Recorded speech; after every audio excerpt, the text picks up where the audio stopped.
Halo semuanya, saya Lovely dan hari ini kita akan membahas tentang bagaimana termokimia digunakan atau diaplikasikan dalam kehidupan sehari-hari. Nah, kalau kalian belum tahu, sebenarnya termokimia itu sering dan penting digunakan dalam bidang-bidang seperti makanan, kesehatan, bahkan transportasi juga butuh termokimia. Jadi mari kita langsung bahas secara rinci saja, let's go! Pernah nggak sih kalian itu berpikir, kok bisa ya roti itu kalau lagi dipanggang itu bisa mengembang? Nah, ini tuh sebenarnya reaksi eksoterm dari termokimia.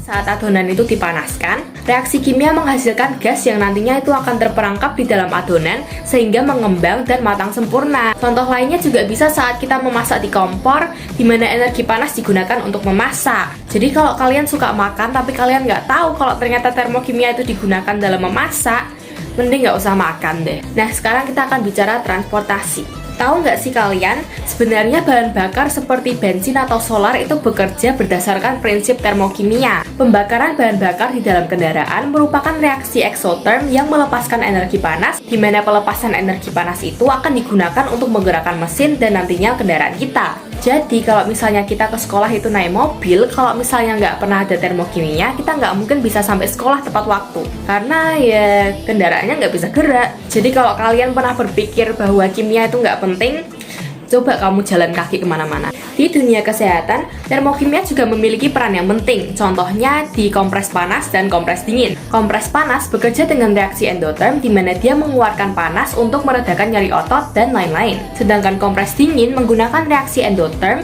di mana dia menyerap panas sehingga bisa mengurangi kebengkakan, dan jika misalnya kalian sakit panas, panasnya nanti akan diserap oleh termokimia.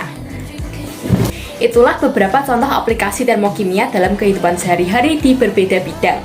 Jadi dari ini kita tahu bahwa ilmu kimia, khususnya termokimia, itu bukan hanya di laboratorium, tapi bisa juga di sekitar kita dan di kehidupan sehari-hari. Bahkan kalau nggak ada termokimia, mungkin hidup kita akan susah sekali. Jadi jangan sampai kalian meremehkan kimia. Sekian dari saya, Lovely, dari Kimia 1, dan sampai jumpa lagi.